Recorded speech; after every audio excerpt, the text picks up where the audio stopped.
Hello everyone, how are you all. स्वागत है आप सभी का तहसीन की दुनिया में, जहां आज हम लोग बात करने वाले हैं गोल्गी एपेरेटस, जो कि हमारा क्लास 9th सेल चैप्टर का एक छोटा सा टॉपिक, छोटा सा पार्ट है, जिसको आज हम लोग बात करने वाले हैं सिर्फ 15 मिनट्स के अंदर।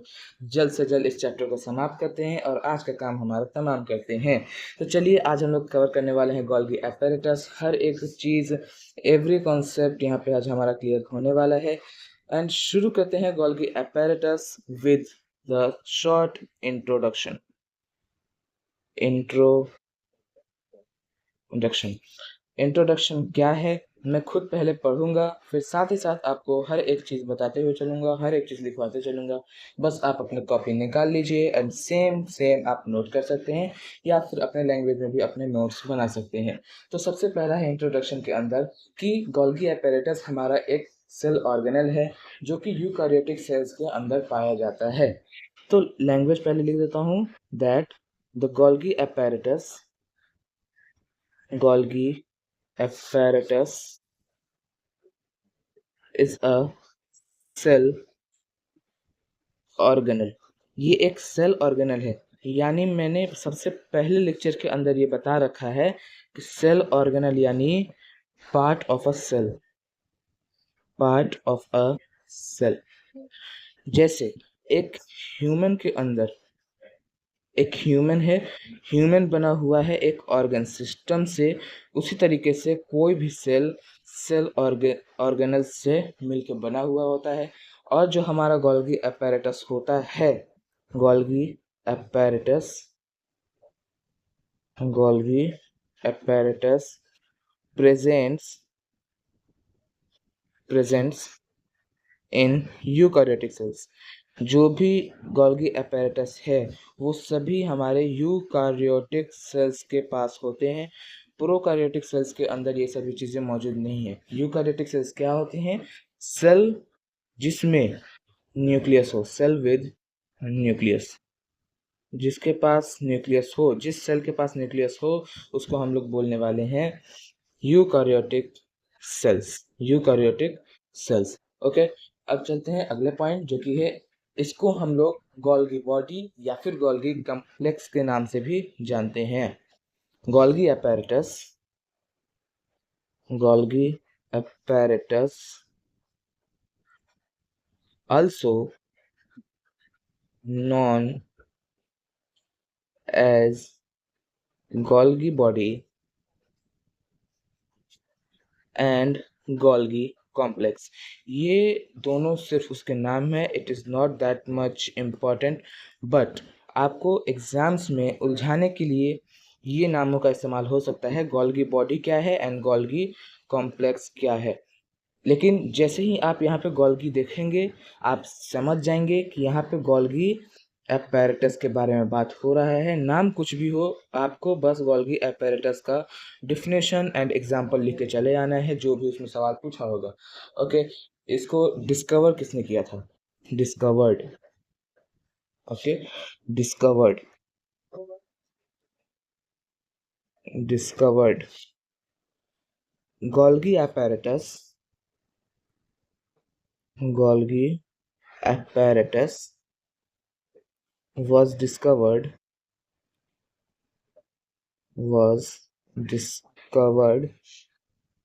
by, किसके द्वारा डिस्कवर किया गया था? जिसका नाम है Camillo Golgi. Camillo Golgi.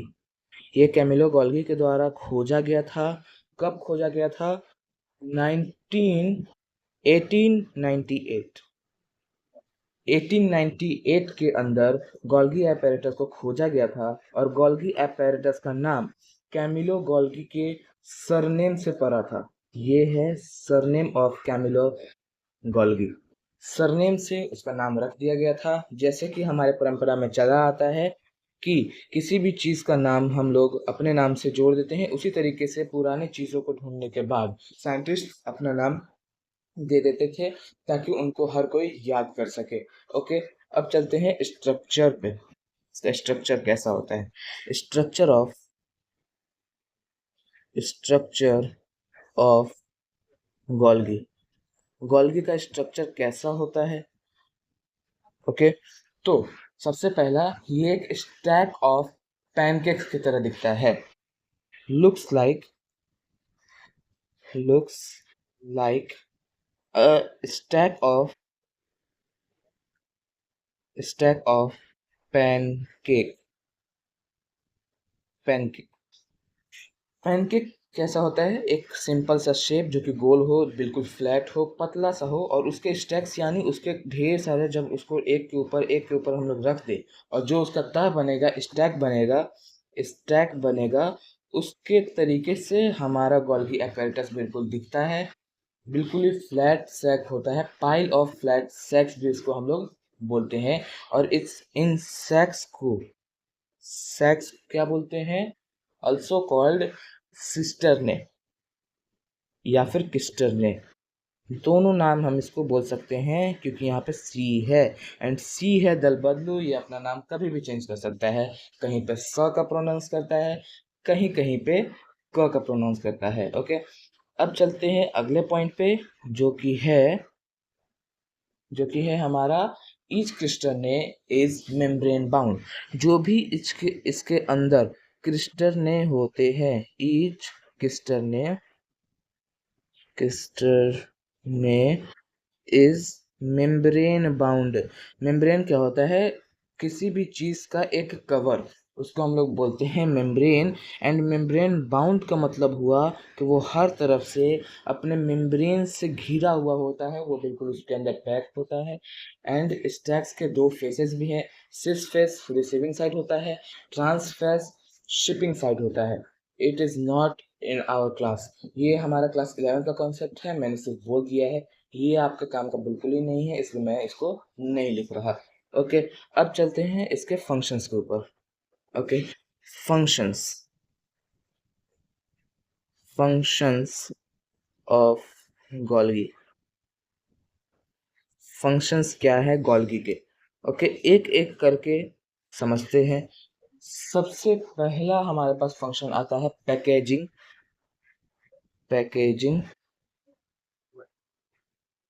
And modifying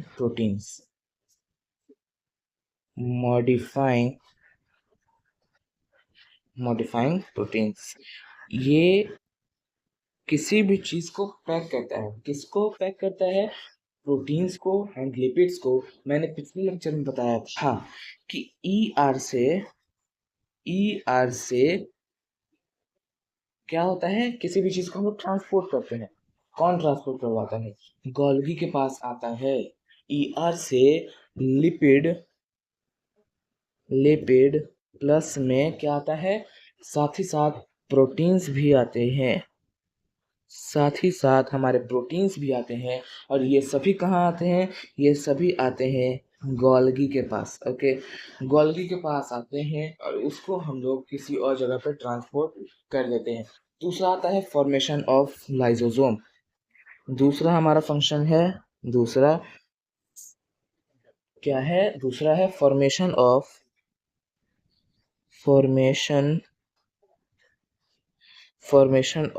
lysosomes. ये लाइसोसोम्स को भी बनाता है, और लाइसोसोम्स में अगले लेक्चर में बिल्कुल ही अच्छे तरीके से बताने वाला हूँ।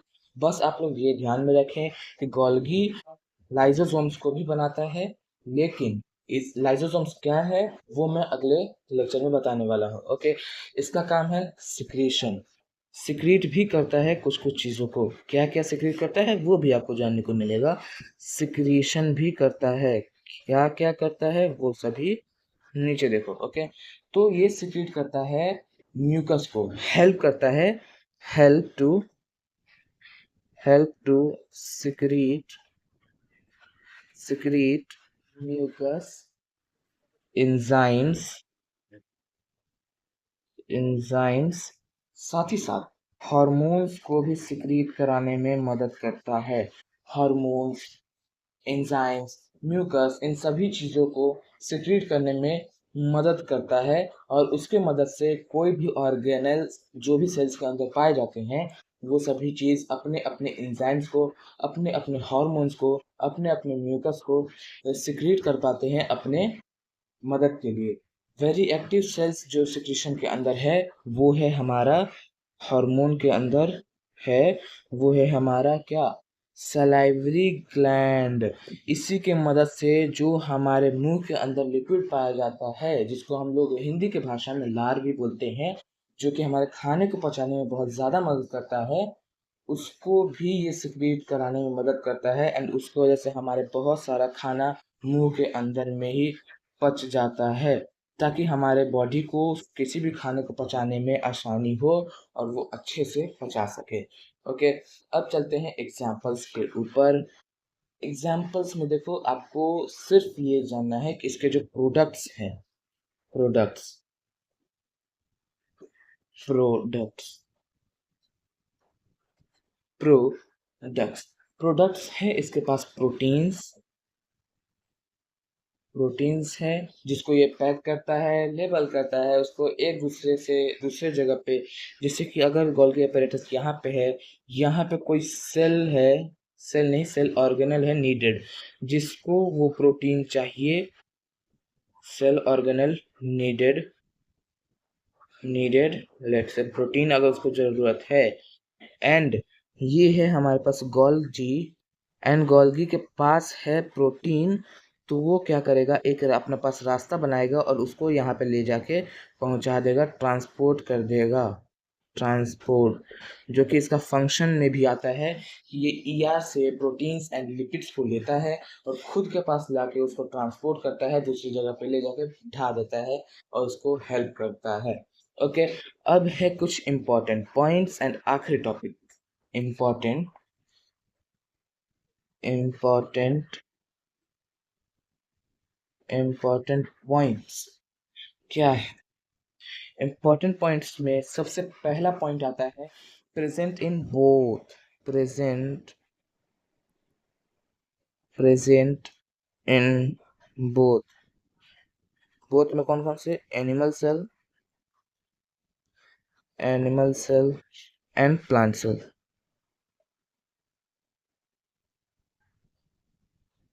प्लांट सेल्स में भी पाए जाते हैं एंड एनिमल सेल्स के अंदर भी ये पाए जाते हैं। वर्क करता है ईआर के साथ मिलके, जो कि मैंने आपको ऊपर बता रखा है।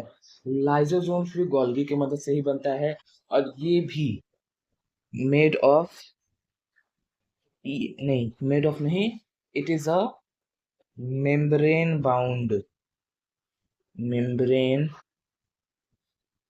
Membrane bound organ. ये भी अपना एक मेम्ब्रेन से घिरा हुआ होता है, उसके अंदर में ही रह के ये अपना काम करता है। साथ ही साथ जो भी उसका फंक्शन है उन सभी चीज़ों को, फंक्शंस को पूरा करता है एंड अपना सारा काम सेल्स की हेल्प में ही गुजार देता है। ओके, यहीं पे होता है आज का हमारा चैप्टर समाप्त, टॉपिक समाप्त। चैप्टर आपको समाप्त करने में एक दो लेक्चर्स और लगने वाले हैं। Thank you for watching this full video. मिलते हैं नेक्स्ट लेक्चर में, जिसमें हम लोग बात करने वाले हैं लाइजोसोम्स के ऊपर, लाइजोसोम्स के ऊपर। लाइजोसोम्स क्या है, उसके क्या क्या फंक्शंस हैं, वो किस चीज़ में काम देता है, सेल्स को किस चीज़ में मदद करता है, वो सभी चीज़ें हम लोग अगले लेक्चर में बात कर रहे होंगे। लाइजोसोम हम लोग बात करेंगे नेक्स्ट लेक्चर के अंदर। नेक्स्ट लेक्चर में हम लोग लाइजोसोम्स के ऊपर पूरा बात करेंगे, फिर उसके बाद जो भी हमारा टॉपिक आएगा उसको हम लोग क्लियर करेंगे और जल्द से जल्द हमारा चैप्टर समाप्त करेंगे। सो हो चुके हैं अभी हमारे 15 मिनट, और सो अलविदा लेता हूँ आप सभी से। फिर मिलेंगे नेक्स्ट लेक्चर के अंदर, जिसमें हम लोग बात करेंगे लाइजोसोम्स के ऊपर, भूलिएगा मत। एंड कल शाम को मिलते हैं 7 बजे से पहले, एंड हम लोग खत्म करेंगे लाइजोसोम्स कम्प्लीटली। Bye bye.